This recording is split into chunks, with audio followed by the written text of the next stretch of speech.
के इर्द गिर्द, और इसलिए बाबा साहब अंबेडकर का यहां अपमान करने तक बीजेपी आ गई। और आप याद कीजिए कि तमाम विपक्षी दलों ने इस मसले को, खासकर चुनाव के दौरान संविधान को बचाना है, इसको एक नारे के रूप में तब्दील किया था। राहुल गांधी ने, कांग्रेस पार्टी ने, फिर उसको दूसरे इंडिया के जो घटक दल हैं उन लोगों ने भी, और बाबा साहब अंबेडकर और संविधान दोनों लेकर साथ साथ, यानी अंबेडकर साहब की तस्वीर और संविधान दोनों लेकर इन लोगों ने प्रचार किया था। और उसके बाद से एक डर का वातावरण बना हुआ रहा प्रशांत जी, और उसके बाद अब यह दिखाई देता है कि अब यहां तक बात पहुंच चुकी है। सदन के अंदर, सदन के बाहर जो कुछ हुआ आप लोगों ने देखा है। जल्दी से आना चाहता हूं डॉक्टर प्रकाश हिंदुस्तानी जी, आपके पास बहुत देर से आप हम सब की बातें सुन रहे हैं, जरा आपकी पहली प्रतिक्रिया इस पे। बहुत इंपॉर्टेंट है कि यहां से हम देश की सियासत को बदलते हुए देख रहे हैं। यहां से हम मोदी की कुर्सी, भले वो मोदी जी कुर्सी से उतरे ना उतरे, लेकिन कुर्सी हिलती हुई तो दिखाई देती है।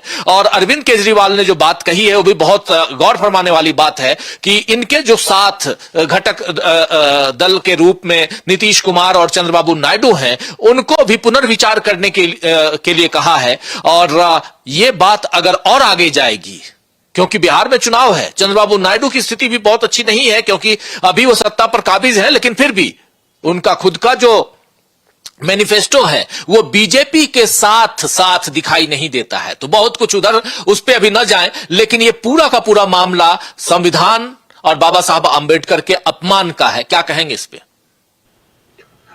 धन्यवाद राजीव जी। बीजेपी की और खासकर प्रधानमंत्री नरेंद्र मोदी की मूल नीति यह है कि जो भी चीजें बहुत लोकप्रिय हैं या जनता जिनके साथ है, हम उनको किसी भी तरफ से हाईजेक कर ले। स्वच्छता मिशन के नाम पर गांधी जी का चश्मा इन्होंने ले लिया। जब इन्हें लगा कि अडानी मुद्दा, संविधान से जुड़े दूसरे मुद्दे आ रहे हैं, तो थक हार कर उन्होंने संसद में 2 दिन राज्यसभा और 2 दिन लोकसभा में संविधान के अंगीकार करने पर जश्न की बात की, उस पर चर्चा की बात की। लेकिन जिस तरह खड़गे जी ने अपने भाषण में एक एक बात साफ कर दी और बीजेपी के सारे मंसूबे बुरी तरह से नेस्तनाबूद कर दिए।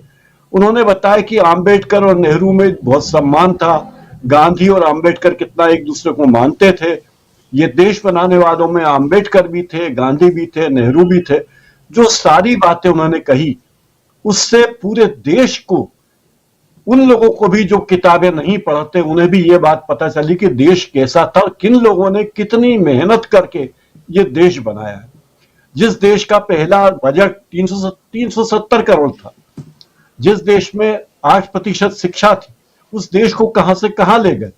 तो आम्बेडकर उसके एक मूल स्रोत है, हमारा संविधान उसका मूल स्रोत है। तो संविधान को किसी तरह हाईजेक किया जाए, हम संविधान की चर्चा करते हैं, संविधान संविधान, और चूंकि राहुल गांधी संविधान की प्रति लेकर घूमते हैं, अपने साथ रखते हैं, तो ये बात भी बीजेपी के लोगों को बड़ी नागवार गुजरती रही होगी, ये मुझे लगा।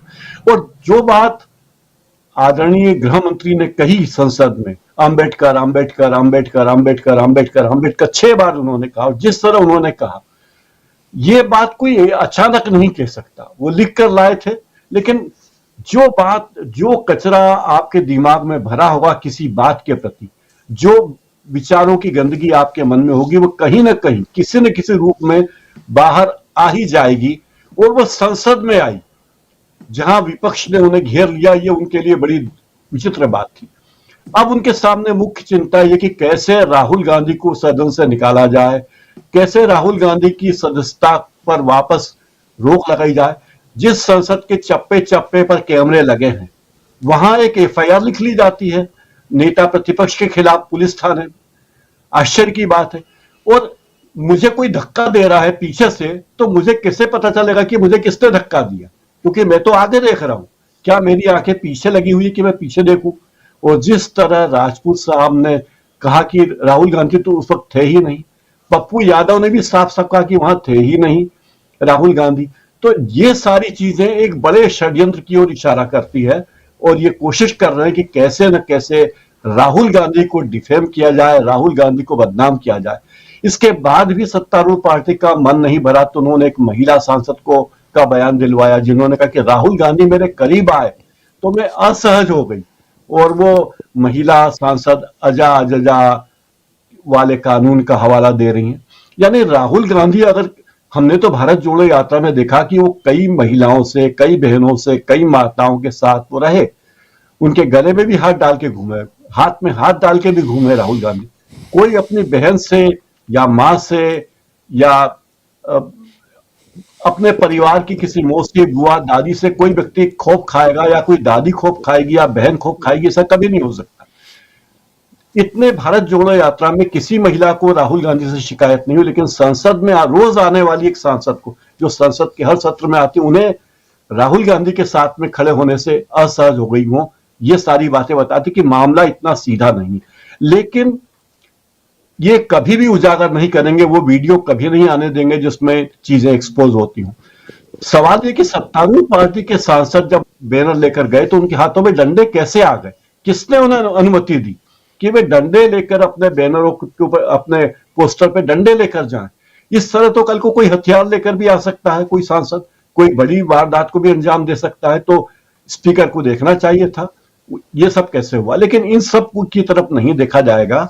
निशाने पर केवल राहुल गांधी, क्योंकि गांधी ही एकमात्र व्यक्ति है जो सदन में संविधान की बात करते हैं, बाबा साहब अम्बेडकर के सिद्धांतों की बात करते हैं, अडानी के बारे में बात करते हैं, जातिगत जनगणना की बात करते हैं। जो बड़े मुद्दे लेकर राहुल गांधी, जिन बड़े मुद्दों को लेकर आज देश की जनता के सामने हैं, और इसी कारण अगर 21 करोड़, 21.25 करोड़ लोगों ने कांग्रेस को वोट दिया तो ऐसे ही नहीं दिया।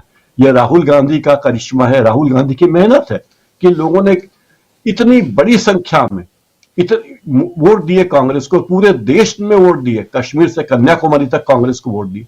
तो ये सब के कारण कांग्रेस से विचलित है सत्तारूढ़ पार्टी, खास करके राहुल गांधी से। और अब प्रियंका गांधी भी सदन में है तो उनकी बेचैनी और भी नजर आती।